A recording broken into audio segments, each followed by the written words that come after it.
तो हेलो बच्चों, आज फिर से हम देखेंगे सरफेस एरियाज एंड वॉल्यूम के नेक्स्ट टॉपिक्स, जिसमें कि फार्मूलाज आते हैं।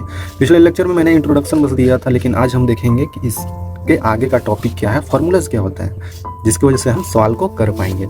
तो चलिए देख लेते हैं आज क्या है फार्मूलेज में। चलिए स्टार्ट करते हैं बच्चों। तो आई थिंक आपने पढ़ा भी होगा या पहले देखा भी होगा। वो क्या चीज़ है कि देखिए, क्यूब दिया हुआ है। सारा जो मैंने शेप्स बताए थे ना बच्चों पिछले क्लास में, उसी का हम एरिया, वॉल्यूम, यही सब देखेंगे, उसको कैसे निकाला जाता है।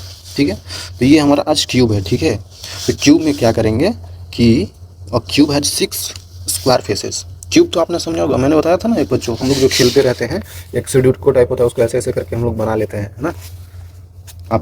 आपने खेला भी होगा, ऐसे करते हैं बन जाता है। पे एक क्यूब बना दिया। ठीक है, क्यूब होता है तो उसमें सारा लेंथ इक्वल होता है। जैसे ये ए है तो ये भी ए होगा और ये भी ए होगा, समझ रहे हैं ना। ये भी ए होगा, ये भी ए और ये भी ए, सारा इसमें लेंथ ए होता है, साइड का लेंथ ए होता है। ठीक है, तो अगर मैं आपको यहाँ से एक रिलेट करवाऊँ चीज़, क्या, ये देखिए, आपने अगर पढ़ा हो 2D सरफेस में, जैसे कि ये स्क्वायर होता है,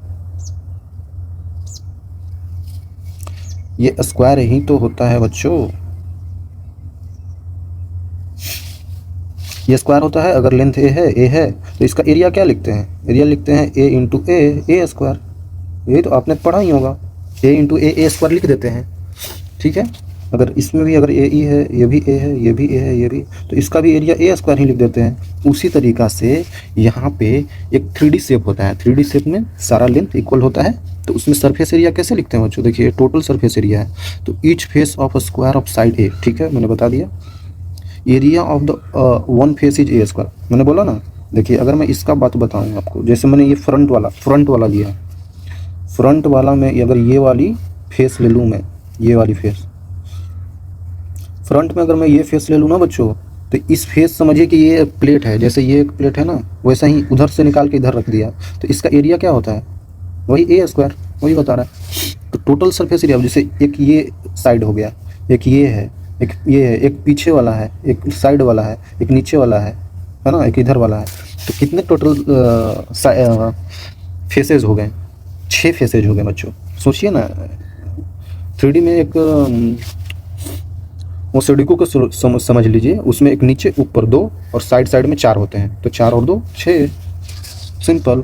तो एक का ए स्क्वायर, तो 6 का 6 ए स्क्वायर, 6 ए स्क्वायर, तो वही यहाँ पे बता दिया गया है बच्चों, टोटल सरफेस एरिया 6 ए स्क्वायर। तो ये आपको याद रखना है, समझे, ये आपको याद रखना है। ओके, आसान है बच्चों, समझा दिया कैसे। अब वॉल्यूम देख लेते हैं, वॉल्यूम कैसे निकालेंगे। Volume of the side space inside the cube.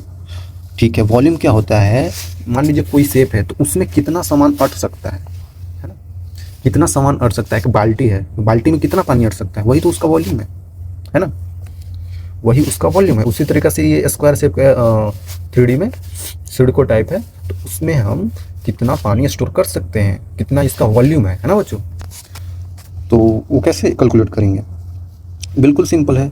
एक नीचे का, अगर मैं नीचे का ये मैं फेस ले लूँ, ये देखिए, एक नीचे का मैं ये फेस ले लूँ, तो इसका एरिया कितना होगा, वही ए स्क्वायर होगा। ठीक है, ए स्क्वायर होगा। और इसी में ऊपर अगर मैं बढ़ता जाऊँ, इसी में ऊपर अगर मैं बढ़ता जाऊँ, तो उतना ही तो पानी अटेगा, जितना इसका हाइट बढ़ता जाएगा उतना ही तो पानी अटेगा बच्चों, समझ रहे हैं। नीचे का तो एरिया वही रहेगा, ये देखिए, नीचे का तो वही है, लेकिन अगर मैं देखिए पानी भरेंगे तो धीरे धीरे उसका हाइट बढ़ता जाएगा, तो हाइट कितना बढ़ेगा, जितना ही ऊपर जाएगा। तो कितना ऊपर जा रहा है, ए जा रहा है, तो नीचे का एरिया गुने ए, वॉल्यूम हो गया, समझे। आई थिंक आप समझ रहे होंगे बच्चों, नीचे का एरिया हो गया ए स्क्वायर, और ऊपर कितना जा रहे हैं, हाइट कितना जा रहा है, ए जा रहा है, ए ही तो जा ही रहे ऊपर, तो कितना हो गया, ए स्क्वायर गुने ए, कितना हो गया, ए का क्यूब। आई थिंक आप समझ रहे होंगे बच्चों, बहुत आसान तरीक़ा से मैं बता रहा हूँ। ठीक है, ये और ये आपको याद रखना है। और याद क्या रखना है, मैंने इतने बताया, ऐसे करके बढ़ेगा, तो वो आपको समझ में अगर आ गया होगा तो याद करने की ज़रूरत ही नहीं पड़ेगी, समझे। नेक्स्ट चलते हैं, आसान है बच्चों, आसान है। देखिए क्यूबाइड, उसी का रूप बक्सा। बक्सा जानते हैं, बक्सा आपके घर में होगा जिसमें कपड़े उपड़े रखे रहते हैं, तो उस बक्से को आप इमेजिन कीजिए और जाके बक्से के पास बैठ भी सकते हैं, क्योंकि वहाँ पे जाकर ज़्यादा समझ में आएगा ना। तो आई थिंक आप बैठ गए होंगे बक्से पे जाकर।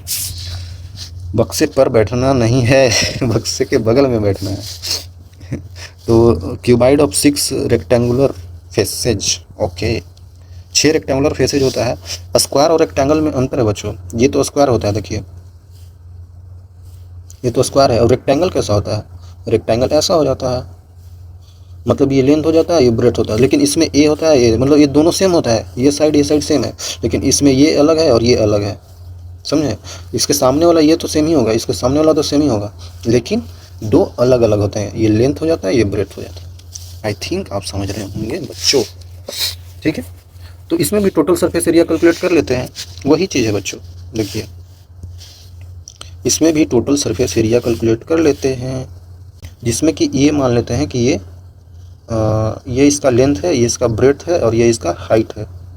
ये वाली दूरी जो है ये हाइट है, ये वाली दूरी जो है ब्रेथ है, और ये वाली दूरी जो ये लेंथ है। ठीक है बच्चों, समझा दिया आपको। ये बक्सा ही है, समझ रहे हो ना, बक्सा ही है। ये ऊपर का ढक्कन टाइप होगा, यहाँ पे ये ढक्कन है, ये ढक्कन है ऊपर वाला, नीचे बेस है, ठीक है। तो हमको टोटल एरिया निकालना है, टोटल सरफेस एरिया क्या होगा, सबको ऐड करना होगा, सबका एरिया निकाल के ऐड करना होगा। तो आप इमेजिन करिए बच्चों, ये जो फ्रंट वाला फेस है, ये फेस है, ये सेम तो पीछे वाला फेस के बराबर ही तो है। बक्से का आगे वाला फेस और इसके एकदम जस्ट पीछे जाइए, वो फेस दोनों सेम होगा, ये फेस और इसके पीछे वाला फेस, ये दोनों सेम है बच्चों, ये दोनों सेम है, समझे, ये आगे और ये पीछे, तो दोनों तो सिमिलर ही हैं। उसी तरीक़ा से इधर का फेस और एक इधर का फेस, ये भी तो दोनों इधर इधर वाला बराबर हो गए। और एक ऊपर और नीचे वाला देख लीजिए, ये ऊपर वाला है और एक ये नीचे वाला है, तो ये दोनों बराबर, ये दोनों बराबर, और आगे पीछे वाला भी बराबर, समझे, सामने सामने वाला बराबर होता है। ठीक है, तो मैं अगर एक का निकाल लूँ, इसका एरिया क्या होगा बच्चों, ये सामने वाला जो है, सामने वाला का एरिया क्या होगा। आपने अगर रेक्टेंगल का एरिया पढ़ा होगा तो क्या होता है, रेक्टेंगल का एरिया क्या होता है, पढ़े होंगे आप लोग, वो होता है लेंथ इंटू ब्रेथ, और लेंथ इंटू ब्रेथ को ही तो स्क्वायर में हो जाता है, स्क्वायर में लेंथ ब्रेथ सेम हो जाता है, तो ए इंटू ए आ जाता है है ना, उसी का रूप है, जिसमें ए बराबर हो गया, इसमें लेंथ इंटू ब्रेथ, इसमें लेंथ और ब्रेथ दोनों सेम ही है, तो ए इंटू ए हो गया। आई थिंक आप समझ गए। उसी तरीक़ा से यहाँ पे इसका एरिया क्या हो गया बच्चों, वो हो गया लेंथ इंटू ये ब्रेथ क्या है, यहाँ पे ये तो लेंथ है इसका, और ब्रेथ क्या है, ये हाइट है। जो भी वहाँ पे प्रेजेंट है उसी का नाम लिखेंगे, अब इसको नहीं लिख देंगे। इस फेस में तो हाइट और लेंथ ही तो प्रेजेंट है बच्चों, तो इसी का लिखेंगे ना, समझ रहे हैं, तो हाइट लिख दिया, ठीक है।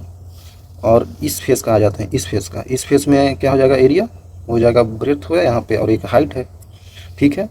और एक और फेस बचा हुआ है, ये नीचे वाला फेस, ये नीचे वाला फेस कैसे लिखेंगे, एरिया इसका लिख सकते हैं, वो हो जाएगा breath into length, sorry length. I think अब तीनों का एरिया समझ गया। और ये तीनों के पीछे एक इसके पीछे वाला, एक इसके पीछे वाला, ये सेम होगा, इधर वाला साइड वाला के इधर साइड वाला सेम होगा, एक नीचे वाला कि ये ऊपर वाला भी सेम होगा। आई थिंक आप समझ रहे होंगे बच्चों, मैं इतना इमेजिन करवा रहा हूँ, आप सोच सकते हैं, ठीक है ना। तो इस सब को ऐड कर देना है। ये एरिया एक पीछे वाला भी है तो 2 टाइम्स हो जाएगा, ये एरिया का 2 टाइम्स हो जाएगा, क्योंकि एक पीछे भी है ना, इसका 2 टाइम्स हो जाएगा। उसी तरीक़ा से यहाँ भी लिखा हुआ है। टोटल एरिया कितना हो जाएगा, टोटल एरिया में लिख देता हूँ, टोटल सरफेस एरिया, TS है शॉर्ट में है, तो टोटल कितना हो जाएगा, 2 इंटू ये वाली length into height, plus 2 into B into L, plus 2 into B into H, समझे। 2 क्यों आ रहा है, क्योंकि इसी के सिमिलर एक पीछे भी है, उसका मैं लिख नहीं रहा हूँ, इसी के सिमिलर पीछे है, तो सेम ही तो है, तो उसी को 2 कर दिया, क्योंकि ये गुने ये एक बार और आएगा, तो जोड़ेंगे तो 2 ही बार तो आएगा, तो 2 सब में से कॉमन ले लेते हैं। तो ये हो जाएगा LH प्लस BH प्लस, एक सेकंड, 2 बार BH आ गया, BL, मैंने तो BL लिखा ही नहीं, यहाँ पे तो BL लिखना था, ये BL था बच्चों, BL, BH BL हो गया, तो ये आपका TA से यही हो गया बच्चों, ठीक है ना। और यही चीज़ यहाँ पे भी लिख के बता दिया गया है, देखिए TA से यही चीज़। तो इमेजिन करके याद करना है ताकि वो कभी भूले नहीं, आप कभी नहीं भूलिएगा, इमेजिन कीजिएगा। और वॉल्यूम कैसे लिखना है, वॉल्यूम भी बहुत सिंपल है। वॉल्यूम क्या होता है, नीचे का एरिया, नीचे का एरिया गुने कितना इसका हाइट है, मतलब इसमें कितना पानी भर सकता है लिक्विड, वही तो वॉल्यूम है। तो नीचे का एरिया तो ठीक है, और जितना धीरे धीरे ऊपर पानी बढ़ता जाएगा उतना जितना हाइट होगा उतना ही तो बढ़ेगा, इससे ऊपर थोड़ा, इससे ऊपर पानी गिर जाएगा, है ना। तो इसका एरिया कितना हो गया, B/H, B/L, इसका एरिया B/L, और कितना हाइट जा रहा है H, तो BLH है ना। तो वही B/L कर दिया तो नीचे का एरिया मिल गया, और हाइट से मल्टीप्लाई कर दिया तो ऊपर का एरिया, वही वॉल्यूम हो गया। सिंपल, आई थिंक क्लियर होगा। आगे चलते हैं। सिलेंडर, सिलेंडर में भी बहुत आसान है, ठीक है। तो इसमें cylinder has circular bases of curved surface area, curved surface होता है। हाँ, तो ये एक क्या है, ये एक सर्कल ही तो है बच्चों, ऐसे ये एक सर्कल ही है बच्चों, समझे। ये एक सर्कल तो ही तो है जिसका रेडियस R दिया हुआ है, समझे। वैसा ही इधर भी है। इसके आगे कर्व्ड सरफेस एरिया बोल रहा है। कर्व्ड सरफेस एरिया मतलब जो सरफेस कर्व हो, क्यूबाइड और क्यूब में कर्व सरफेस एरिया था ही नहीं, क्योंकि उसमें तो ऐसे प्लेन एरिया था, प्लेन था, समझे। तो इसमें एक कर्व होता है, जैसे ये पेन जो है ना, ये भी कर्व है, ऐसे देख रहे हैं, गोल है, ये गोल है तो ये भी कर्व है, तो इसी का कर्व सरफेस एरिया होता है। Imagine the cutting of the unrolling rectangle two pi, हाँ ठीक है। तो कर्व से सरफेस एरिया में क्या होता है ना, टॉप और बॉटम का जो भी एरिया होता है उसको हम हटा देते हैं। जैसे ये टॉप, इसको मैं ऐसे, अगर ये लेटा हुआ है तो इसको मैं खड़ा कर देता हूँ, देखिए। जैसे इसका रेडियस R था, इसका भी रेडियस R था, और इसका हाइट कितना है, हाइट है H, ठीक है। H हाइट का बड़ा सा ड्रम समझ रहे हैं, ड्रम जिसमें चावल गेहूँ धान रखा जाता है, तो ड्रम ही तो है सिलेंडर। इसमें क्या कीजिए कि ऊपर का पेंदी, मतलब ये ऊपर का पार्ट, इसको निकाल के फेंक दीजिए, और नीचे का पेंदी फेंक दीजिए। इसमें जितना चावल रखेंगे सब ऐसे ही गिर जाएगा, समझ रहे हैं। तो जब ऊपर का पेंदी और नीचे का पेंदी हटा देते हैं, और जो बचता है सिर्फ एकदम खुला खुला हो जाएगा, बस ये बचेगा, तो उसी को कर्व्ड सरफेस एरिया बोला जाता है, समझे। तो उसका हम एरिया कैसे निकाल सकते हैं, उसका एरिया भी निकालना बहुत आसान है, बहुत आसान है बच्चों। क्योंकि अगर मैं इसको खोल दूँ, अगर कोई ऐसा पार्ट है, देखिए कोई ऐसा पार्ट है,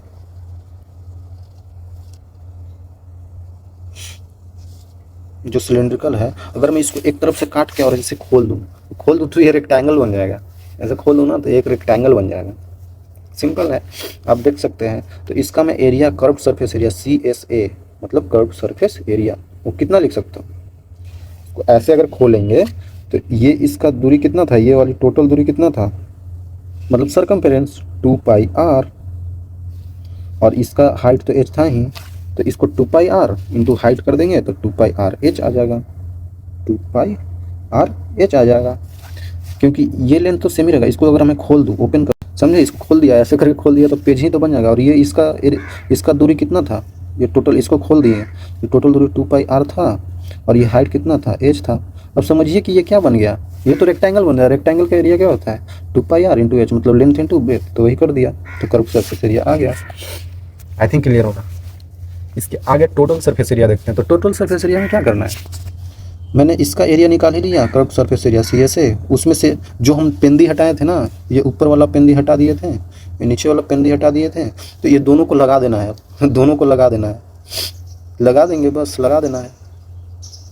तो लगाने पर क्या निकलेगा, लगाने पर टोटल सरफेस एरिया निकलेगा। वो कितना निकलेगा, जो ये एरिया था, ये एरिया था 2πrh प्लस ये दोनों का एरिया भी ऐड करेंगे, ये एरिया और ये एरिया ऐड करेंगे, क्योंकि ये लगा दिए अब पेंदी। तो ये सर्कल का एरिया क्या हो जाएगा, πr², तो πr² और नीचे भी πr², तो 2πr², समझे। ये TSA आ गया, टोटल सरफेस एरिया आ गया। आई थिंक क्लियर होगा बच्चों। इसके आगे वॉल्यूम देख लेते हैं। वॉल्यूम क्या बताया, उसमें कितना पानी डाल के भरा जा सकता है। तो पानी डालेंगे तो कितना भरेगा, कितना भरेगा, जितना उसका हाइट तक जाएगा। नीचे का एरिया कितना हो गया, नीचे का एरिया तो क्या है, πr² है, और हाइट कितना जा रहा है, H हाइट तक जा रहा है। नीचे का एरिया जितना रहेगा और जितना हाइट तक हम पानी भरेंगे वही तो वॉल्यूम होगा। तो H हाइट तक भर रहे हैं, तो वॉल्यूम लिख दो। वॉल्यूम कितना हो जाएगा, पाई आर स्क्वायर, नीचे का एरिया गुना कितना हाइट तक जा रहा है, एच हाइट तक, तो वॉल्यूम हो गया पाई आर स्क्वायर एच। आंसर यही तो है।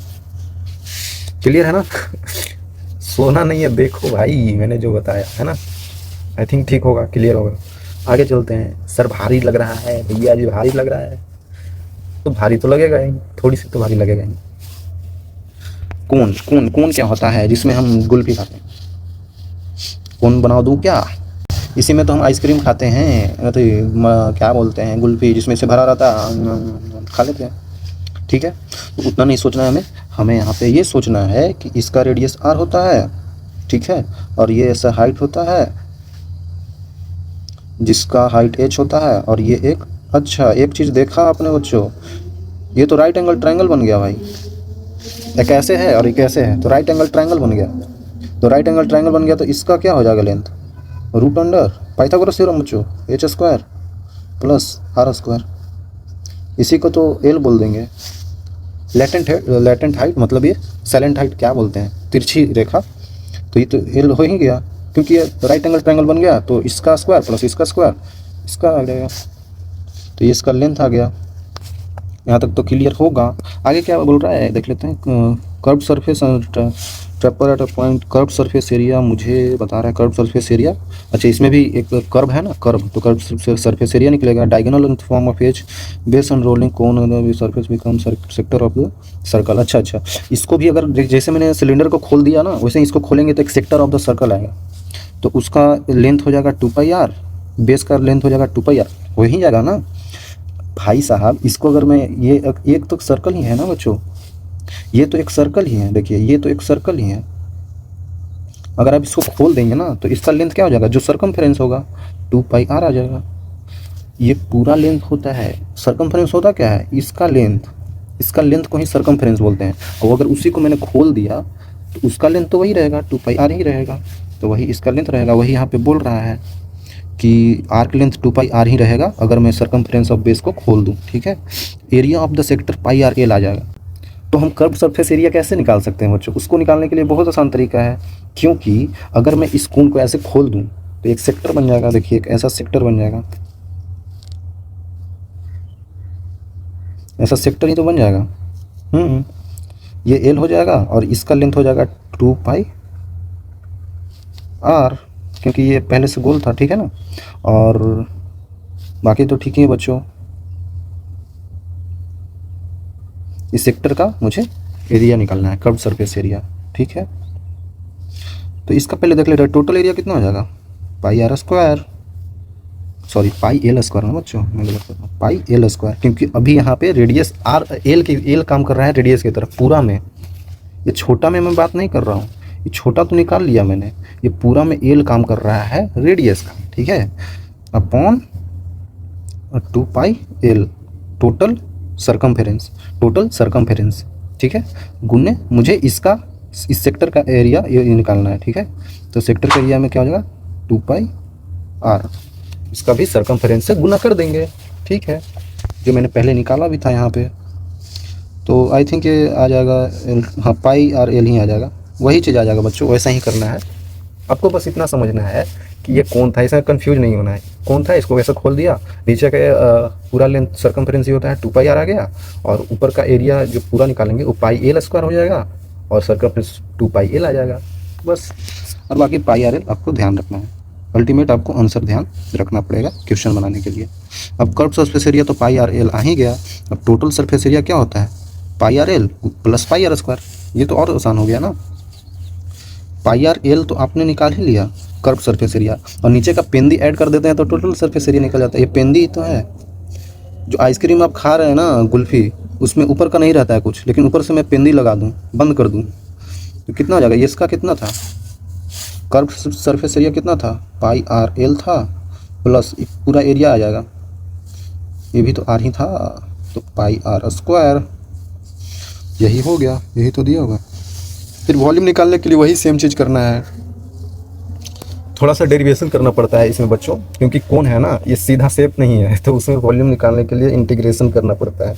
तो करने से आता है क्या, मैं भी करूँगा नहीं, क्योंकि टाइम ज़्यादा लग जाएगा, आप लोग टाइम लेना नहीं चाहते हो, नहीं तो कहोगे तो कर भी देंगे।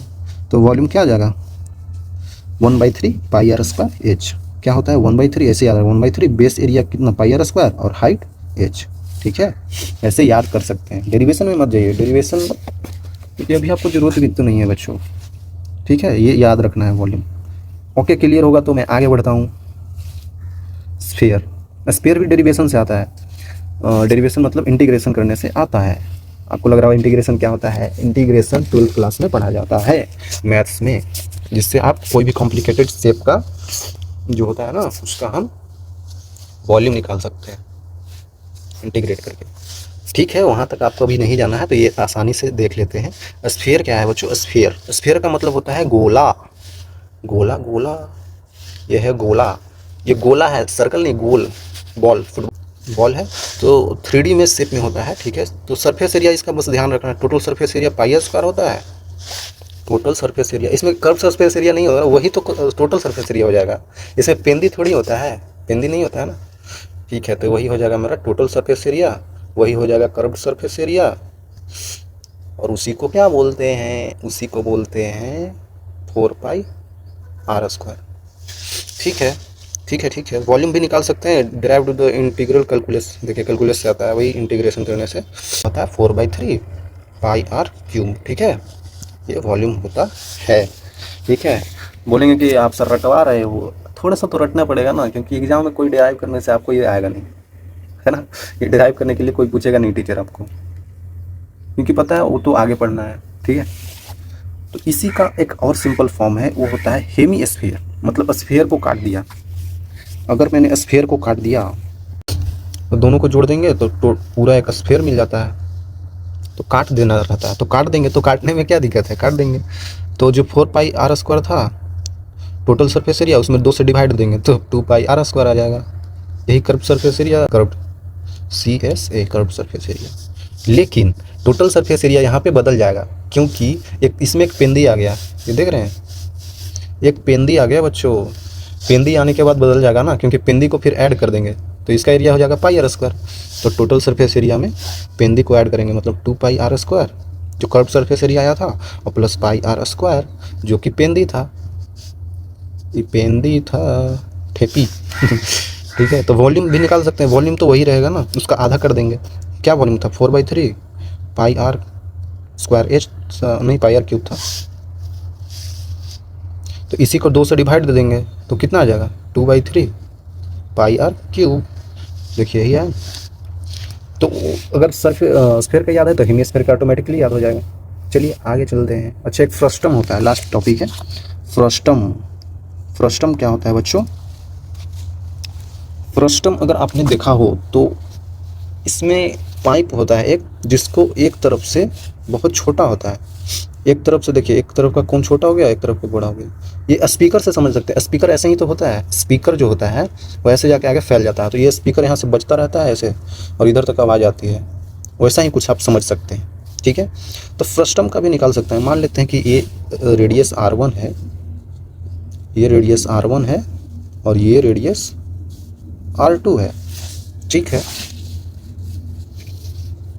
देखिए cone with parallel to parallel circular cross section, ये और ये तो पैरेलल ही तो है, एक इधर एक इधर, एक छोटा है एक बड़ा है। ठीक है, imagine the unrolling curve surface, slant height L है। अच्छा, ये L हो गया, इसको L मान लिया बच्चों फ्रस्टम का। ठीक है, arc length circumference of the both circular edge. अच्छा, तो कर्व सरफेस एरिया यहाँ पे जैसे हमने कोन में देखा, कर्व सरफेस एरिया जैसे हमने कोन में देखा पाई R1, उसी तरीका से यहाँ भी होता है, लेकिन यहाँ पे 2 रेडियस है, तो एक हो जाएगा पाई R1 L plus pi R2 L, ये हो जाएगा मेरा CSA। समझे, तो इसी को ऐसे लिख दिया है पाई L into R1 plus R2। I think आपको समझ आ गया होगा बच्चों। ठीक है, जैसा कोन में था वैसा ही यहाँ पे है। ठीक है ना, जैसा कोन में था वैसा ही यहाँ पे है। ओके, क्लियर होगा। तो टोटल सरफेस एरिया आप देख लेते हैं। टोटल सरफेस एरिया क्या करना है, पेंदी को ऐड नहीं तो करना है, तो ये कर्व सरफेस एरिया आ गया। टोटल सरफेस एरिया में क्या करना है, कर्व सरफेस एरिया प्लस पेंदी ऐड करना। पेंदी एक ये है, कि ये पेंदी है, तो ठीक है ऐड कर देते हैं पाई R1 square plus pi R2 square, add कर दिया बस ऐड ही करना होता है। आई थिंक क्लियर होगा बच्चों, आपको क्लियर होगा। वॉल्यूम देख लेते हैं, वॉल्यूम क्या है, वॉल्यूम क्या है, वॉल्यूम भी मतलब डेरिवेशन से ही आता है, इसमें भी आपको डेरिवेशन करना पड़ेगा, ठीक है। लेकिन चलिए कोई बात नहीं, इसका हम ऐसे भी समझ सकते हैं कोन से। कोन का क्या होता था 1/3 पाई R स्क्वायर एच होता था ना, यही होता था वॉल्यूम कोन का, कोन का ये होता था। बट यहाँ पे ऐसा नहीं होगा, यहाँ पे हो जाएगा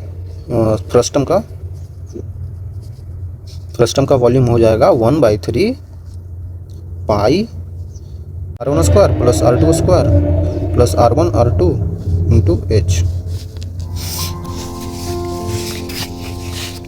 तो ये बच्चों डेरिवेशन से आता है, ये अभी करना पॉसिबल नहीं है, ठीक है ना, बस थोड़ा याद रखना पड़ेगा, क्योंकि फार्मूलेज है ना सवाल बनाने के लिए, तो डायरेक्टली फार्मूला ही यूज होता है, वहाँ पे डिराइव करिएगा तो आपका टाइम ही चला जाएगा, तो उसका कोई मतलब नहीं बनेगा बच्चों, ठीक है। आई थिंक आप समझ रहे होंगे। ओके, यहीं तक था बच्चों, फ्रस्टम तक। तो ये फार्मूला कुछ कुछ याद कर लीजिएगा, और सब कुछ याद नहीं करना है, मैंने जो बता दिया है ना वो याद थोड़ी करना है, वो तो समझ समझ कर भी याद हो जाएगा।